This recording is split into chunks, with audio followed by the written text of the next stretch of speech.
Hello everyone, welcome to my channel. I just wanted to take you through a really super quick tutorial on how to set up instruments for live looping in Ableton Live. This is what I use for my Twitch stream. I get asked questions about it all the time, so I hope this helps you. Okay, so we're here in Ableton Live. This is what my project looks like. I have a lot of tracks with a lot of different options for looping.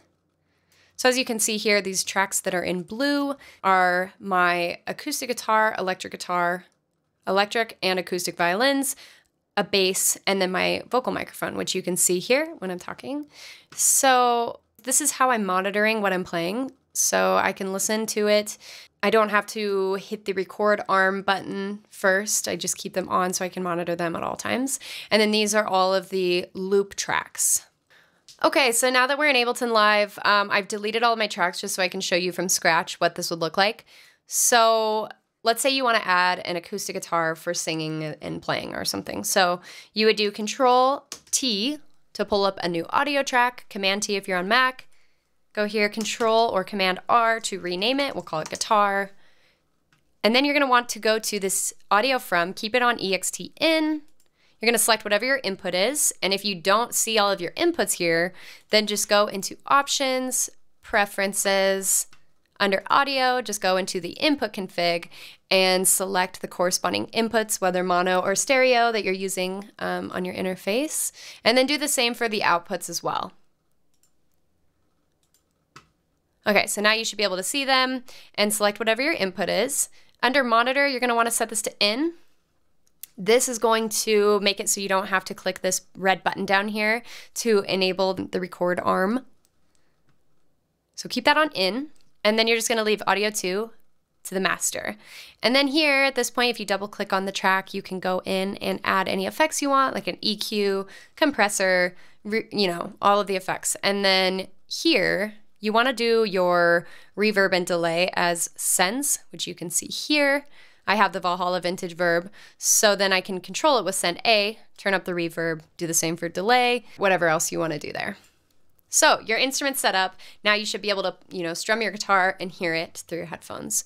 So in order to set up a loop now, you want to do the same thing, Control-T to create a new audio track, just like before. So this one's going to be your guitar loop. So let's just call this guitar loop. There you go. So this audio from, you're now going to want to select guitar, because that's what we named that track that we just created. So now it's guitar, and then you're going to want to go under this next drop down, do post mixer. That's going to make it so that all of these effects that you added here, pretend we had an EQ and whatever else, they're going to stay with that recording that you make.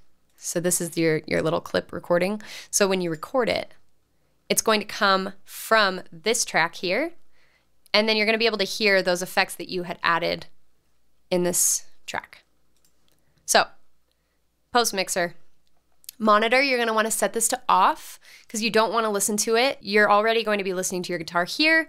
And so this audio 2 is going to the master. So that's how you're going to hear whatever you record into this track. It's going to go straight to the master. Okay, so now you have an instrument and you have your loop.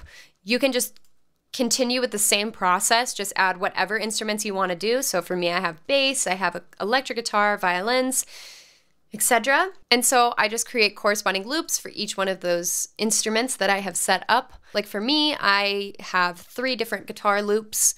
So I would just duplicate this 2 more times. And so now I have 3 options. So maybe I want to do a rhythm part with guitar, and then maybe a riff, and then maybe I want a percussion part that I would record on my guitar. Now I have those options to do that. So I have 3 different ways to record guitar for my loop. Okay, so now you have your guitar track here, so you should be able to hear yourself when you play. It's gonna come through this track here, and then these are your 3 loops. So I'll just kind of demonstrate. You're gonna MIDI map them. I'll show you my MIDI here. You would just map this button here, these buttons. I'll demonstrate for you.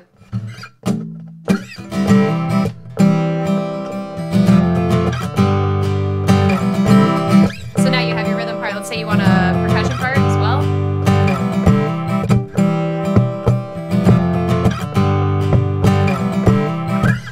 And then maybe you want a riff.